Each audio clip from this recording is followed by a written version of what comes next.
Hello students, it's M academy. और आज हम लोग एक नई सीरीज शुरू करने जा रहे हैं, यूपी बोर्ड क्लास 6 मैथ। ये बुक हम लोग चैप्टर वाइज सॉल्व करेंगे और एक एक चैप्टर के वीडियोस पार्ट 1, पार्ट 2, पार्ट 3 करके आपके सामने आएंगे। ठीक है, चैप्टर शुरू करने से पहले हम लोग जो है एक नज़र इस बुक पर डाल लेते हैं। ये कवर पेज है, ये बुक आपके पास भी होगी। और इसमें जो जो चैप्टर हैं, टोटल 16 चैप्टर हैं और इसमें से 8 आप लोगों को हाफ ईयरली में पढ़ना है, 8 आप लोगों को एनुअल के लिए पढ़ना है। ठीक है, तो आज हम लोग पहला चैप्टर पढ़ेंगे, उसका नाम है प्राकृतिक संख्याएं। क्या नाम है? प्राकृतिक संख्याएं। इस चैप्टर में दो एक्सरसाइज हैं, दो अभ्यास हैं, अभ्यास 1A और अभ्यास 1B। तो आज हम लोग अभ्यास 1A इस वीडियो में पढ़ेंगे। ओके, तो आइए शुरू करते हैं इस वीडियो को। और वीडियो शुरू करने से पहले आपसे गुजारिश है कि चैनल को ज़रूर सब्सक्राइब करें और ज़्यादा से ज़्यादा लाइक करें। ठीक है, आइए शुरू करते हैं। ये है 1A का पहला सवाल आपकी स्क्रीन पर। 1A इसमें दिया हुआ है कि निम्नांकित संख्याओं को संख्यांकों में व्यक्त कीजिए। 427, इसमें एक शब्द आया है संख्यांकों। इसका मतलब ये है कि जो संख्याएं हैं उनको अंकों में लिखना है। ठीक है, ये शब्दों में लिखी हुई है। जैसे 427 लिखा हुआ है, इसको 427 इस तरह अंकों में लिखना होगा, डिजिट में, नंबर में लिखना होगा। ठीक है, इसी तरह 3501, तीसरा है 115, इसको भी अंकों में आप लिखेंगे। और चौथा है 79,029। 79 और 89 में कंफ्यूज मत हो जाइएगा, ये 7979 होगा। ठीक है, इसको कॉपी पर आप कैसे करेंगे इसको देख लेते हैं एक नज़र। ये देखिए, इस तरह आप कॉपी पर इसको करेंगे। ये पहला सवाल था। आइए दूसरे सवाल की ओर बढ़ते हैं। दूसरा सवाल दिया है, दूसरे सवाल में दो सवाल हैं, दूसरे सवाल में दो सवाल हैं। ये है आ। ठीक है, तो आ है, इसको पहले हम लोग सॉल्व करेंगे। दिया हुआ है निम्नांकित संख्याओं को शब्दों में लिखिए, यानी यहाँ पर अंकों में दिया हुआ है तो इसको शब्दों में लिखना है। 7019, देखिए जिस तरह लिखा हुआ है इसी तरह आपको कॉपी में लिखना है। 23,013, ये मिस टाइप हो गया है, इस पर आप ध्यान ना दें। इसी तरह तीसरा है 69,379 और चौथा है 8,93,059। इसको इस तरह आप लोग कॉपी पर लिखेंगे। ठीक है, ये दूसरा सवाल था। तीसरे सवाल की ओर बढ़ते हैं हम लोग। तीसरे सवाल की ओर नहीं, दूसरे सवाल में दो सवाल थे, आ और ये है दूसरा बा। ठीक है, बा में क्या कह रहा है? कह रहा है नीचे लिखे वाक्यों में आई हुई संख्याओं को शब्दों में लिखिए।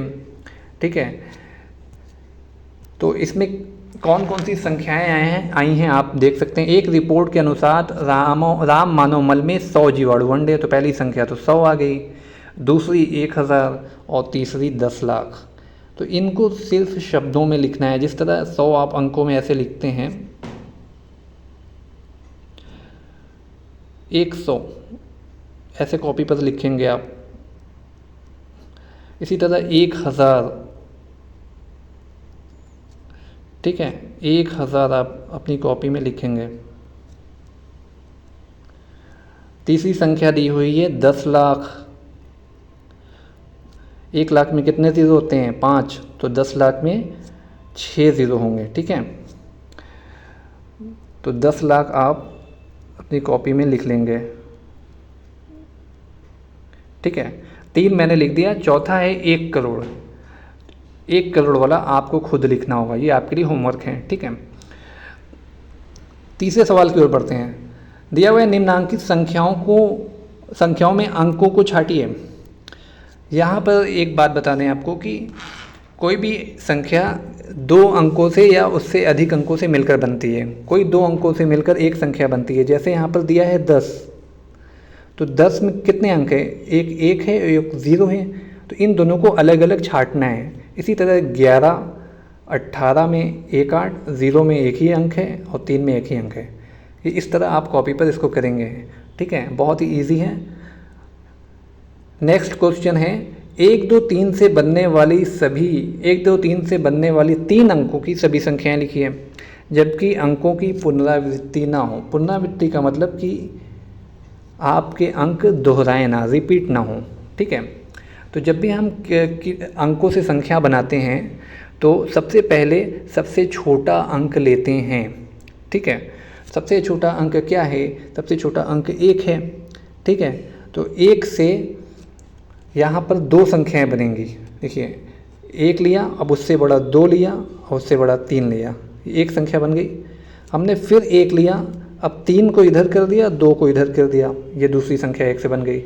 अब इस बार हम 2 लेंगे, 2 ले लिया, अब बचा क्या हमारे पास? 1 बचा और 3 बचा, तो 1 और 3 को लिया। अब फिर से हम 2 को लेंगे, अब 3 और 1 को आपस में बदल देंगे, 3 को इधर कर दिया, 1 को इधर कर दिया, ये बन गया 231, एक संख्या ये बन गई।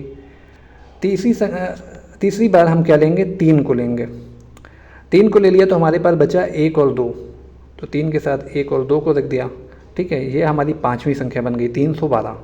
एक बार फिर से हम 3 को लेंगे और इस बार 1 और 2 को आपस में बदल देंगे, 2 को इधर कर दिया और 1 को इधर कर दिया, ये हो गई 321। तो टोटल 6 संख्याएं इस अंकों से बनी हैं। इस तरह आप लोग कॉपी पर लिखेंगे, ठीक है, आपकी स्क्रीन पर सामने दिया हुआ है। नेक्स्ट क्वेश्चन की ओर बढ़ते हैं। दिया हुआ है 035 से बनने वाली 3 अंकों की सभी संख्याएं लिखें जबकि अंकों की पुनरावृत्ति ना हो। ये क्वेश्चन ठीक वैसे पिछले क्वेश्चन की तरह ही है, लेकिन यहाँ पर एक चीज़ अलग है, वो है इसमें 0 दिया हुआ है। अभी पिछले सवाल में हमने बताया था कि जब भी किसी संख्या को हमें बनाना हो तो हम सबसे छोटी संख्या लेते हैं, तो सबसे छोटी तो यहाँ 0 है, लेकिन जब भी 0 आपको मिले आप 0 को नहीं लेंगे, ठीक है। अगर हम यहाँ पर सबसे छोटी संख्या 0 को पहले ले लेते हैं और फिर 3 को बाद में लेते हैं और 5 को बाद में, तो ये तो 35 हुआ, 0 तो इस्तेमाल ही नहीं हुआ, ये तो काउंट नहीं हो रहा है, तो ये गलत है, ठीक है। तो इसके लिए 0 से ठीक बड़ी वाली संख्या पहले हम लेते हैं। 0 से ठीक बड़ी क्या है? 3 है। 3 के बाद अब 0 को लेंगे और उसके बाद उससे बड़ी 5, तो 305 ये पहली संख्या बनी। इसी के बाद फिर 3 को लिया और 5 और 0 को आपस में बदल लिया, ठीक है। उसके बाद 3 को तो ले चुके थे, 0 को ले नहीं सकते, अब बचा कौन सा? 5 बचा, तो 5 को पहले लेंगे, ठीक। उसके बाद 0, उसके बाद 3, इसी तरह फिर 5 को लेंगे, फिर 3 को लेंगे, फिर 0 को, ठीक है। तो इस तरह से जो संख्याएं बनकर आई हमारे सामने 305, 350, 503 और 530, ये 4 संख्याएं इन 3 अंकों से मिलकर बनी हैं, ठीक है। इसको कॉपी पर इसी तरह आप करेंगे। क्वेश्चन नंबर 6 दिया हुआ है 6705 से 4 अंकों की सबसे बड़ी एवं सबसे छोटी संख्या लिखिए। जब भी सबसे बड़ी संख्या बनाने की बात आएगी हम सबसे पहले सबसे बड़े अंक को लेंगे। इन सब में सबसे बड़ा अंक कौन है? 7 है, तो पहले 7 को लिया। उसके बाद 6 है तो 6 को लिया। उसके बाद 5 है तो 5 को लिया। उसके बाद 0, तो ये सबसे बड़ी संख्या बन गई 6705 से। लेकिन जब सबसे छोटी संख्या बनाना होगा तो सबसे छोटा अंक लेंगे अगर 0 ना हो तो। अगर 0 हुआ तो 0 को नहीं लेंगे, ठीक है। यहाँ पर 0 दिया हुआ है तो 0 को मत ले लीजिएगा, 0 से ठीक बड़ा वाला लेंगे 5, उसके बाद 0, फिर 6 और 7, इस तरह ये संख्या बन गई सबसे छोटी। कॉपी पर इसी तरह आप करेंगे, ठीक है। नेक्स्ट क्वेश्चन की ओर बढ़ते हैं। क्वेश्चन नंबर 7, 5 अंकों की सबसे बड़ी तथा सबसे छोटी संख्या लिखिए। स्टूडेंट, जब भी सबसे बड़ी संख्या कितने भी अंकों की सबसे बड़ी संख्या पूछे तो आप ये समझ जाइए कि जवाब 9 की शक्ल में ही आएगा, ठीक है।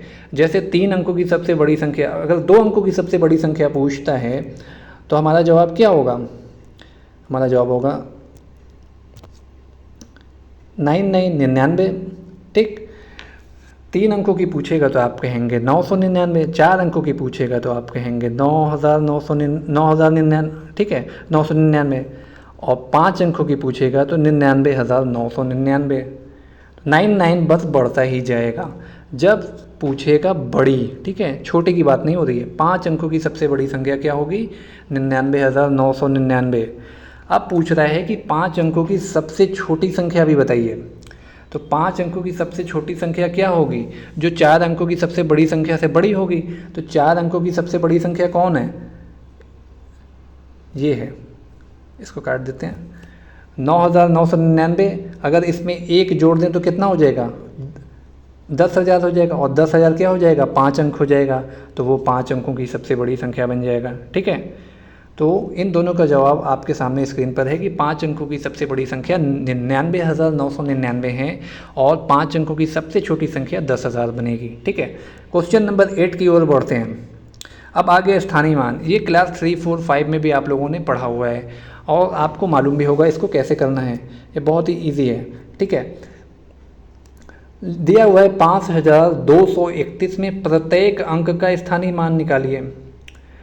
तो जिस अंक का स्थानीय मान मुझे निकालना होता है उस अंक को आप अलग खींच लीजिए ऐसे नीचे, ये 5। अब 5 के बगल में कितने अंक हैं? आप कहेंगे 1, 2, 3, तो 3 0 लगा दीजिए, तो 5 का स्थानीय मान बन गया 5,000। इसी तरह 2 का स्थानीय मान निकालना हो तो 2 को अलग कर लीजिए। ठीक है, 2 के बगल में कितने अंक हैं? 2, तो 2 0 लगा दीजिए। ठीक है, 2 का स्थानीय मान हो गया। इसी तरह 3 का स्थानीय मान निकालना है तो 3 को अलग कर लीजिए, और 3 के बगल में कितने अंक हैं? आप कहेंगे सिर्फ 1 है, तो 1 0 लगा दीजिए, 3 का स्थानीय मान 30 हो गया। 1 का स्थानीय मान निकालना है, 1 को अलग किया, अब 1 के बगल में कुछ भी नहीं है तो 1 का स्थानीय मान 1 ही होगा क्योंकि वो इकाई है। ठीक है, तो इस तरह आप कॉपी पर इस सवाल को हल करेंगे। नेक्स्ट क्वेश्चन की ओर बढ़ते हैं। दिया हुआ है 636 में दोनों 6 के स्थानीय मान ज्ञात कीजिए। इकाई, दहाई, सैकड़ा आप कर सकते हैं यहाँ भी। तो पहले 6 का स्थानीय मान 6 और दूसरे 6 का स्थानीय मान कितना है? 600। ठीक है, ये बहुत ही ईजी था। आगे बढ़ते हैं। क्वेश्चन नंबर 10, 3,334 में 3 के, ध्यान दीजिए क्वेश्चन पर सिर्फ 3 का स्थानीय मान पूछ रहा है। कितनी बार 3 आया? 3 3 3, 4 का नहीं पूछा है। तो स्थानीय मानों का योगफल निकालना है, यानी इनका एडिशन निकालना है, जोड़ पूरा टोटल।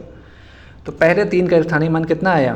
30, दूसरे 3 का स्थानीय मान 300 और तीसरे 3 का स्थानीय मान 3,000। अगर इस जगह पूछ लेता कि 4 का स्थानीय मान कितना है तो आप क्या कहते हैं? 4 कहते हैं, क्योंकि 4 के बगल में कुछ भी नहीं है इसलिए कोई 0 नहीं लगेगा। ठीक है, जब इनको हम जोड़ते हैं तो हमें कितना मिलता है? 3,330। ठीक है, इसको कॉपी पर आप इस तरह करेंगे, आपके सामने स्क्रीन पर लिखा हुआ है। क्वेश्चन नंबर 11 दिया हुआ है 22222 में प्रत्येक 2 का स्थानीय मान ज्ञात कीजिए। 22,222 ये संख्या है टोटल। ठीक है, इसमें 2 कितनी बार आए हैं? 5 बार आए हैं, और हर 2 का स्थानीय मान अलग है। ठीक है, पहले 2 का स्थानीय मान 2, दूसरे 2 का 20, तीसरे का 200, चौथे का 2,000 और पाँचवें का 20,000। जब इसको हम जोड़ेंगे तो कितना आएगा? इतना आ जाएगा, 22,222। ठीक, तो इसको इस तरह आप कॉपी पर करेंगे। क्वेश्चन नंबर 12 है 545 में प्रयुक्त प्रथम 5 यानी पहला 5 और द्वितीय 5 यानी दूसरा 5 के स्थानीय मानों का अंतर ज्ञात कीजिए। अब यहाँ सवाल समझने की ज़रूरत है। पहला 5 और दूसरा 5, पहला 5 कौन है? ये है, दूसरा 5 ये है। ठीक है, इन दोनों का अंतर निकालना है, यानी इन दोनों को जब भी सवाल मैथ में अंतर पूछे आप समझ जाइए कि घटाना है। ठीक है, पहले 5 का स्थानीय मान 5 है, दूसरे 5 का 500। इन दोनों को हमने जब घटाया तो कितना आ गया? 495। ठीक है, तो इसको कॉपी में आप इस तरह करेंगे। तो ये दोस्तों ये था आपका अभ्यास 1A, चैप्टर 1 में पहला अभ्यास था 1A। इसको हम लोगों ने सॉल्व किया। चैप्टर 1 का दूसरा अभ्यास 1B आपके सामने जल्द ही हम लेकर फिर हाजिर होंगे। तब तक के लिए आप चैनल को सब्सक्राइब कर लीजिए और वीडियो पसंद आई हो तो लाइक कर लीजिए। Thank you.